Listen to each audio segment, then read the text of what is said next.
प्यारे बच्चों, प्यार भरी सत श्री अकाल। मैं विरेंद्र खैरा एक बारी फिर हाज़र हाँ तुहाडे सामने। स्कूल सिक्ख्या विभाग प्राइमरी वालों 25/8/2020 की पंजाब अचीवमेंट सर्वे पैस 2020 लई अभ्यास शीट 8 लैके आओ शुरू करते हैं। पहला विषय है बच्चों पंजाबी। पंजाबी के पैरे नूं पढ़ना है अते उस विचले प्रश्नों के उत्तर आपां देने हैं। हेठ लिखे पैरे नूं पढ़ के दिते गए प्रश्नों के उत्तर दिओ। आओ पहला पढ़ना शुरू करते हैं। हर साल की तरह 16 भादरों नूं पिंड विच मेला लगण की उड़ीक विच बच्चे खुश सी। ਉਹ मेले वाले दिन मौज मस्ती करन अते खिडौणे खरीदण बारे आपस विच गल्लां करदे सन। अचानक करोना वर्गी महामारी की खबर कारण एक बार पिंड विच मेला ना लगण की गल सुन के सारे उदास हो गए। फिर उन्हां नूं मास्टर जी ने दस्सिया कि पहलां साडी सेहत जरूरी है। उन्होंने अगले साल रल के मेला मनाउण बारे कहा तो सारे खुश हो गए। प्रश्न नंबर पहला, पिंड विच मेला किहड़े देसी महीने विच लगदा सी? सो शुरू च आया बच्चों भादरों, ऊड़ा सौण, पहला दूजा अस्सू, तीजा भादरों। भादरों का महीना अपना उत्तर है तीसरा। प्रश्न नंबर 2, बच्चे मेले विचों की खरीदना चाहुंदे हन? सो बच्चे मेले विचों की खरीदना चाहुंदे हन? खिडौणे। पहला पतंग, दूजा खिडौणे, तीजा कपड़े, चौथा इन्हां विचों कोई नहीं। सो दूजा उत्तर इत्थे अपना ठीक है, खिडौणे। प्रश्न नंबर 3, पैरे विच किहड़ी महामारी की गल कीती गई है? पहला चेचक, दूजा हैजा, तीजा करोना, चौथा त्रुटि रोग। सो बच्चों तीजा करोना जो अजकल चल रहा है, करोना का वायरस जो कोविड-19 के नाम नाल जानिया जाता है, उसकी गल की गई है, जिस करके अपनी सारी पढ़ाई भी डिस्टर्ब है अते आपां ऑनलाइन सिक्ख्या हासिल कर रहे हैं।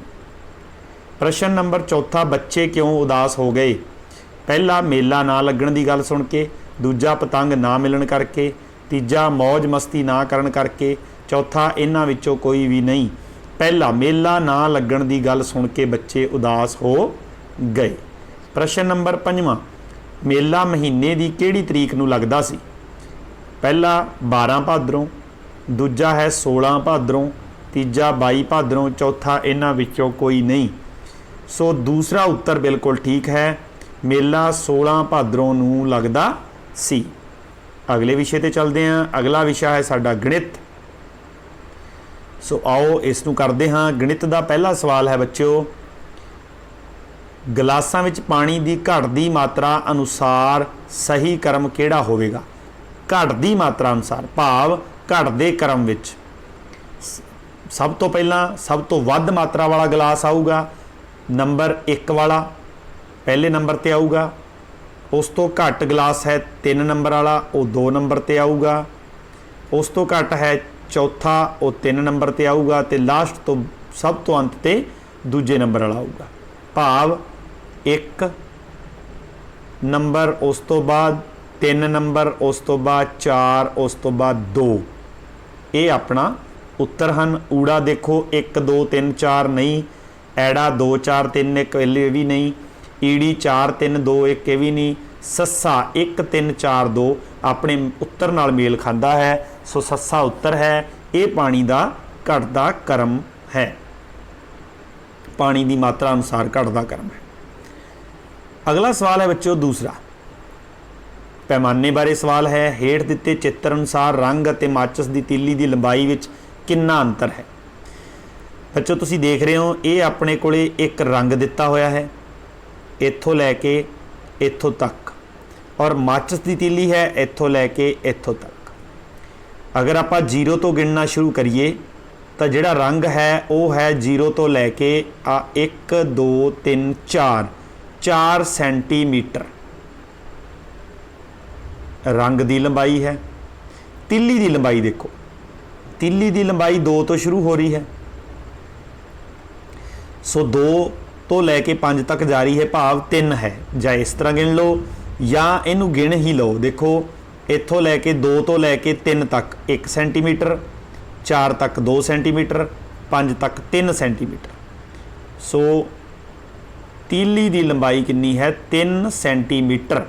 उन्होंने क्या चित्र अनुसार रंग अते माचिस की तीली की लंबाई विच अंतर ਜਦੋਂ ਬੱਚੋ ਕਿਸੇ ਚੀਜ਼ ਵਿੱਚ ਅੰਤਰ ਕੱਢਣਾ ਹੋਵੇ, ਵੱਡੀ ਵੱਧ ਵਾਲੇ ਵਿੱਚੋਂ ਘੱਟ ਵਾਲਾ ਵੱਡੇ ਅੰਕ ਵਿੱਚੋਂ ਛੋਟਾ ਅੰਕ ਘਟ ਜਾਂਦਾ ਹੈ। ਸੋ 4 ਵਿੱਚੋਂ 3 ਗਏ, 1 ਸੈਂਟੀਮੀਟਰ ਆਪਣਾ ਉੱਤਰ ਆਵੇਗਾ।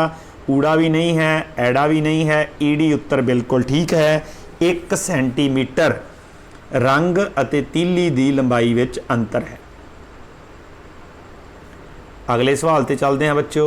अगला सवाल भी तस्वीर नाल रिलेटेड है, बहुत ही इंटरस्टेड सवाल है तो ध्यान नाल करना है। वो कहते तस्वीर अनुसार सब तो वध भार किस डब्बे का है। तस्वीर अनुसार सब तो वध भार किस डब्बे का है। एक एक डब्बे बारे आपां जाणदे हां। देखो इत्थे एक्स डब्बा जिहड़ा है वो हौला है, आ डब्बा जिहड़ा 10 ग्राम जिस ते लिखिया है वो भारा है, भाव ये डब्बा भारा हो गया पहले दे विच। दूसरे दे विच वाई डब्बे दा ते जिहड़ा पहला भारा सी उहदा भार दोनां दा भार बराबर हो गया। सो भाव वाई ते ए बराबर आ गए। एक्स सब तो छोटा सी वो कट्टिया गया। हुण इन्हां दोनां दे भार तो अगर तीसरे नंबर ते भार वध आ जाता है तो वह वध भार वाला होवेगा। अगे आ गया जैड भार जो कि 10 ग्राम तो वध है, और वाई भी की सी 10 ग्राम ते 10 वाला भी 10 ग्राम। इस करके सब तो वध भार है जैड डब्बे का। ऊड़ा एक्स, ऐड़ा वाई, ईडी जैड। जैड डब्बे का भार सब तो वध है चित्र मुताबिक। ठीक है बच्चों, अगे चलते हैं। तस्वीर विच दिखाई गई आकृति का नाम दसो। तस्वीर विच दिखाई गई आकृति देख रहे हो तुसीं। ऊड़ा घन, ऐड़ा घनाव, ईडी शंकु, सस्सा सिलेंडर। सो बच्चों आकृति है घनाव। किस तरह पता लगता है, जिसका बेस या एक साइड आयत वर्गी होवे, भाव जिसकी इहदी लंबाई, उचाई अते चौड़ाई अड्डो अड्ड हुंदियां ने, वो घनाव हुंदा है। पिछले एक्सरसाइज दे विच अभ्यास दे विच घन आया सी जिसकी लंबाई, चौड़ाई ते उचाई बराबर है। घनाव जिस तरह इट हुंदी है, कोई डब्बा हुंदा है चौरस, वो घनाव दे आकार दा है। अगे चलते हाँ पंजवें सवाल ते। पंजवां सवाल भी आकृति वाल देख के ही उत्तर है। पंजवां है हेठ दित्ती आकृति दे किन्ने शिखर हैं। शिखर हुंदा बच्चों आ नुकीले 1 2 3 शिखर हैं। ऊड़ा 1, ऐड़ा 2, ईड़ी 3। सो उत्तर है 3 शिखर अपना बिल्कुल सही उत्तर है। अगले विषय ते चलते हैं। अगला विषय है साडा अंग्रेजी, it means English. So read the passage and answer the following questions. Let me start the read the passage. Once upon a time, एक समय की गल है। देयर वाज ए किंग, एक राजा हुंदा सी। ही हैड 3 सन्स, ਉਹਦੇ 3 पुत्र son. The first son was clever and active, ਉਹਦਾ ਜਿਹੜਾ ਪਹਿਲਾ ਪੁੱਤਰ ਸੀ ਉਹ ਬਹੁਤ ਚਤੁਰ ਅਤੇ ਤੇਜ਼ ਸੀ। He the second son was kind and honest, ਤੇ ਦੂਸਰਾ ਜਿਹੜਾ ਉਹਦਾ ਪੁੱਤਰ ਸੀ ਉਹ ਦਿਆਲੂ ਅਤੇ ਇਮਾਨਦਾਰ ਸੀ। ਦ थर्ड सन, तीसरा ਉਹਦਾ ਜਿਹੜਾ ਪੁੱਤਰ ਸੀ वाज ब्रेव एंड स्ट्रोंग, ਉਹ बहादुर ਅਤੇ बहुत मजबूत सी, तगड़ा सी। स्ट्रोंग मतलब तगड़ा। ऑल द 3 सन्स, तीनों पुत्र were very obedient and caring. तिन्ने ही ਜਿਹੜੇ पुत्र सी राजे ਦੇ बच्चों, ओबीडियंट ਹੁੰਦਾ आग्याकारी ਅਤੇ केयरिंग देखभाल करन वाले सी। The king was very old, राजा बहुत बजुर्ग सी। All his son were dear to him, all his son were, ਤਿੰਨੋਂ ही पुत्र राजे उसनू बहुत प्यारे सी। ही वॉज वेरी हैप्पी, वो बहुत खुश सी। फॉर आल हिज सन्स, आपदे तीनों पुत्रां तो। Question number first, the king had dash sons 4 1 3 2। किन्ने सन सी बच्चे उन्होंने 3। So it means third is right answer. Question number B, which son was kind and honest? Kind and honest, the second son। First answer first son, second son, तो right answer second son was kind and honest। So बच्चों ये पैरे नूं चंगी तरह पढ़ लेना, जो प्रश्न आपां लभना है फिर आपां पैरे ते जाके देख सकते हैं। Question number C, which son was dear to the king, केड़ा पुत्र राजे नूं प्यारा सी। ए फर्स्ट, दूसरा second, third, fourth, all of these. तो ऑल ऑफ दीज लास्ट च आया सी, all sons were dear to them, राजे नूं सारे ही उसनूं की सी, प्यारे सी। Question number D, which of the following is not an adjective. Adjective हुंदा बच्चों विशेषण। फर्स्ट है ब्रेव, ब्रेव इज एडजेक्टिव। बहादुर, सेकंड वन इज स्ट्रॉन्ग, मजबूत। थर्ड वन इज सन्स, पुत्र। फोर्थ वन इज काइंड, दयालु। So third one is sons, पुत्र जेड़ा ये एडजेक्टिव नहीं है बच्चों, तो third is our answer. First, second ते फोर्थ जेडे ने वो अपने एडजैक्टिव्स ने, जेडे विशेषता किसी दे नाल लग के उहदी विशेषता दसदे है। जिस तरह राजे दे बच्चा एक पुत्र उहदा दस्सिया गया सी ब्रेव ते स्ट्रॉन्ग है तो पुत्र सी, बट उहदी विशेषता की सी, वो की सीगा बहादुर अते तगड़ा सी। एक काइंड सी भाव दयालु सी। सो इस तरीके नाल आपां एडजैक्टिव्स नूं फाइंड आउट कर सकते हैं। अगला जिहड़ा उहदा क्वेश्चन है, question number E, choose the correct statement. First, the king had these sons, no. Second, the king had 3 sons, नहीं। द किंग हैड 3 सन्स, इत्थे देखो सन्स दी spelling is wrong. Third one, the king had there sons, not. And fourth one, the king had 3 sons, इत्थे spelling is right, son all are right, that's why fourth is answer. The king had 3 sons, so fourth statement is correct statement. Next one, अगला विषय है हमारा हिंदी। तो हिंदी का para पढ़ेंगे ठीक हर रोज़ की तरह। नीचे दिए गए पैरे को पढ़कर प्रश्नों के उत्तर दें। लाली जोर जोर से चिल्लाने लगा क्योंकि वह दलदल में धंसता जा रहा था। लाली की यह हालत देख भालू भी डर के मारे रोने लगा। उसके पैरों तले से ज़मीन खिसकने लगी। वह रोता जा रहा था और अपनी माँ और पिताजी को ज़ोर ज़ोर से पुकार रहा था। उसकी आवाज़ सुनकर माँ और पिताजी दौड़े आए। लाली की हालत देख वह भी घबरा गए, मगर उन्होंने हिम्मत ना हारी। उन्होंने जल्दी से पेड़ पर लिपटी एक मजबूत लता को खींचा तथा उसे लाली की ओर फेंका। माँ ने जोर से कहा, लाली बेटा, इस लता को अपने मुंह में कस के पकड़ लो, हम धीरे धीरे तुम्हें बाहर खींच लेंगे।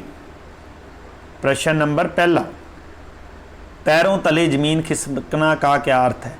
बच्चों ये मुहावरा है, पैरों तले ज़मीन खिसकना। का है इसका भूचाल आ जाना, नहीं। ख दलदल में धंसना, नहीं। ग होश उड़ जाना, बिल्कुल सही उत्तर इसका ग है, होश उड़ जाना। प्रश्न नंबर 2, लता का अर्थ क्या है। लता होती है टहनी, हिंदी में उसको डाली भी कहते हैं, पेड़ की लता। क पेड़ का तना नहीं। ख पेड़ के पत्ते नहीं। ग पेड़ की जड़ नहीं। घ पेड़ की डाली हमारा सही उत्तर है।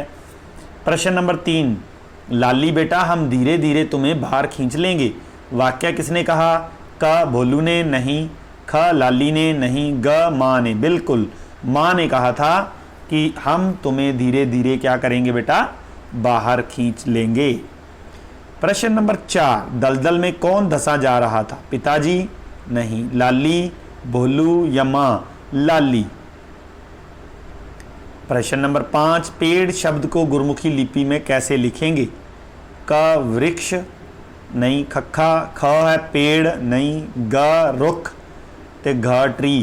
ग उत्तर सही है, रुख होंदा बच्चों। पेड़ ਨੂੰ ਪੰਜਾਬੀ ਦੇ ਵਿੱਚ ਗੁਰਮੁਖੀ ਲਿਪੀ 'ਚ ਰੁੱਖ ਲਿਖਿਆ ਜਾਂਦਾ ਤੇ ਬੋਲਿਆ ਜਾਂਦਾ। ਅਗਲੇ ਵਿਸ਼ੇ ਤੇ ਚੱਲਦੇ ਹਾਂ। ਅਗਲਾ ਵਿਸ਼ਾ ਹੈ ਸਾਡਾ ਵਾਤਾਵਰਣ ਸਿੱਖਿਆ। ਸੋ ਆਓ ਸ਼ੁਰੂ ਕਰਦੇ ਹਾਂ। ਪ੍ਰਸ਼ਨ ਨੰਬਰ ਪਹਿਲਾ, ਰਾਜੂ ਦੇ ਭੂਆ ਜੀ ਦਾ ਵਿਆਹ ਹੋ ਗਿਆ ਹੈ। ਇਸ ਨਾਲ ਉਹਨਾਂ ਦੇ ਪਰਿਵਾਰ ਦੇ ਮੈਂਬਰਾਂ ਦੀ ਗਿਣਤੀ ਊੜਾ ਵੱਧ ਜਾਵੇਗੀ, ਐੜਾ ਘਟ ਜਾਵੇਗੀ, ਈੜੀ ਕੋਈ ਫਰਕ ਨਹੀਂ ਪਵੇਗਾ, ਸੱਸਾ ਦੁੱਗਣੀ ਹੋ ਜਾਵੇਗੀ। ਸੋ ਘਟ ਜਾਵੇਗੀ। ਭੂਆ ਦਾ ਵਿਆਹ ਹੋਣ ਤੇ ਬਹੁਤ ਪਹਿਲਾਂ ਵੀ ਦੱਸਿਆ ਸੀ ਕਿ ਲੜਕੀ ਦਾ ਵਿਆਹ ਹੋਣ ਤੇ ਪਰਿਵਾਰ ਦੇ ਮੈਂਬਰਾਂ ਦੀ ਗਿਣਤੀ ਘਟ ਜਾਂਦੀ ਹੈ ਅਤੇ ਲੜਕੇ ਦਾ ਵਿਆਹ ਹੋਣ ਤੇ ਪਰਿਵਾਰ ਦੇ ਮੈਂਬਰਾਂ ਦੀ ਗਿਣਤੀ ਵੱਧ ਜਾਂਦੀ ਹੈ। ਪ੍ਰਸ਼ਨ ਨੰਬਰ 2, ਮੇਲੇ ਦੇ ਦ੍ਰਿਸ਼ ਦੀ ਤਸਵੀਰ ਜਮਾਤ ਚੌਥੀ ਦੀ ਪੁਸਤਕ ਵਿੱਚੋਂ ਤਸਵੀਰ ਤੋਂ ਪਤਾ ਲੱਗਦਾ ਹੈ ਕਿ ਊੜਾ ਇਹ ਮੇਲੇ ਦਾ ਦ੍ਰਿਸ਼ ਹੈ, ਐੜਾ ਇਹ ਖੇਤ ਦਾ ਦ੍ਰਿਸ਼ ਹੈ, ਈੜੀ ਇਹ ਸਕੂਲ ਦਾ ਦ੍ਰਿਸ਼ ਹੈ, ਸੱਸਾ ਇਹ ਪਿੰਡ ਦਾ ਦ੍ਰਿਸ਼ ਹੈ। ਸੋ ਬੱਚੋ ਇਸ ਤਸਵੀਰ ਤੋਂ ਪਤਾ ਲੱਗਦਾ ਹੈ ਊੜਾ ਉੱਤਰ ਕਿ ਇਹ ਇੱਕ ਮੇਲੇ ਦਾ ਦ੍ਰਿਸ਼ ਹੈ। ਪ੍ਰਸ਼ਨ ਨੰਬਰ 3, ਸਰੀਰਕ ਤੰਦਰੁਸਤੀ ਲਈ ਅਜਿਹੀ ਸੰਤੁਲਿਤ ਖੁਰਾਕ ਜ਼ਰੂਰੀ ਹੈ ਜਿਸ ਵਿੱਚ ਊੜਾ ਵਿਟਾਮਿਨ ਮੌਜੂਦ ਹੋਣ, ਖੱਖਾ ਖਣਿਜ ਮੌਜੂਦ ਹੋਣ, ਈੜੀ ਸਾਰੇ ਪੋਸ਼ਕ ਤੱਤ ਮੌਜੂਦ ਹੋਣ, ਸੱਸਾ ਪ੍ਰੋਟੀਨ ਮੌਜੂਦ ਹੋਵੇ। ਸੋ ਈੜੀ ਉੱਤਰ ਹੈ ਬੱਚੋ, ਸਾਰੇ ਪੋਸ਼ਕ ਤੱਤ ਮੌਜੂਦ ਹੋਣੇ ਚਾਹੀਦੇ ਨੇ। ਉਸ ਖੁਰਾਕ ਨੂੰ ਕੀ ਕਹਿੰਦੇ ਆ? ਸੰਤੁਲਿਤ ਖੁਰਾਕ। ਪ੍ਰਸ਼ਨ ਨੰਬਰ 4, ਜੇਕਰ ਤੁਸੀਂ ਚੜ੍ਹਦੇ ਸੂਰਜ ਵੱਲ ਮੂੰਹ ਕਰਕੇ ਖੜੇ ਹੋ ਤਾਂ ਤੁਹਾਡੇ ਪਿਛਲੇ ਪਾਸੇ ਕਿਹੜੀ ਦਿਸ਼ਾ ਹੋਵੇਗੀ? ਸੋ ਬੱਚੋ ਸੂਰਜ ਚੜ੍ਹਦਾ ਕਿੱਥੋਂ ਹੈ? ਪੂਰਬ ਵੱਲੋਂ। ਛਿਪਦਾ ਕਿੱਥੇ ਹੈ? ਪੱਛਮ ਵੱਲੋਂ। ਅਗਰ ਤੁਸੀਂ ਚੜ੍ਹਦੇ ਸੂਰਜ ਵੱਲ ਨੂੰ ਮੂੰਹ ਕੀਤਾ ਭਾਵ ਤੁਹਾਡਾ ਮੂੰਹ ਪੂਰਬ ਵੱਲ ਹੈ ਅਤੇ ਤੁਹਾਡੇ ਪਿਛਲੇ ਪਾਸੇ ਪੱਛਮ ਦਿਸ਼ਾ ਹੋਵੇਗੀ, ਭਾਵ ਈੜੀ ਜਿੱਧਰ ਸੂਰਜ ਛਿਪਦਾ ਹੈ ਪੂਰਬ ਪੱਛਮ ਹੁੰਦਾ ਹੈ, ਉੱਤਰ ਦੱਖਣ ਹੁੰਦਾ ਬੱਚੇ। ਸੋ ਪੱਛਮੀ ਦਿਸ਼ਾ ਹੋਊਗੀ। ਪ੍ਰਸ਼ਨ ਨੰਬਰ 5, ਹੇਠਾਂ ਲਿਖਿਆਂ ਵਿੱਚੋਂ ਕਿਹੜਾ ਕਥਨ ਗਲਤ ਹੈ? ਊੜਾ ਘਰ ਸਾਨੂੰ ਮੀਂਹ ਤੋਂ ਬਚਾਉਂਦਾ ਹੈ, ਬਿਲਕੁਲ ਠੀਕ ਉੱਤਰ ਹੈ। ਆਪਾਂ ਗਲਤ ਕਥਨ ਲੱਭਣਾ ਬੱਚਿਓ। ਐੜਾ ਘਰ ਸਾਨੂੰ ਹਨੇਰੀ ਤੋਂ ਬਚਾਉਂਦਾ ਹੈ, ਇਹ ਵੀ ਠੀਕ ਹੈ। ਈੜੀ ਘਰ ਸਾਨੂੰ ਜੰਗਲੀ ਜਾਨਵਰਾਂ ਤੋਂ ਬਚਾਉਂਦਾ ਹੈ, ਇਹ ਵੀ ਠੀਕ ਹੈ। ਸੱਸਾ ਘਰ ਸਾਨੂੰ ਹੱਡੀਆਂ ਦੇ ਰੋਗ ਤੋਂ ਬਚਾਉਂਦਾ ਹੈ, ਇਹ ਗਲਤ ਹੈ ਬੱਚਿਓ। ਹੱਡੀਆਂ ਦੇ ਰੋਗ ਤੋਂ ਘਰ ਨਹੀਂ ਬਚਾ ਸਕਦਾ, ਉਸ ਲਈ ਸਾਨੂੰ ਸੰਤੁਲਿਤ ਖੁਰਾਕ ਭਾਵ ਸਾਰੇ ਪੋਸ਼ਕ ਤੱਤ ਮੌਜੂਦ ਖੁਰਾਕ ਖਾਣੀ ਪਵੇਗੀ। ਸੋ ਇਸ ਤਰੀਕੇ ਨਾਲ ਇਸ ਵਰਕਸ਼ੀਟ ਨੂੰ ਆਪਾਂ ਕਰ ਲਿਆ ਹੈ। ਅਗਲੀ ਵਰਕਸ਼ੀਟ ਨਾਲ ਬੱਚਿਓ ਫਿਰ ਮਿਲਾਂਗੇ। ਤਦ ਤੱਕ ਲਈ ਥੈਂਕ ਯੂ, ਧੰਨਵਾਦ।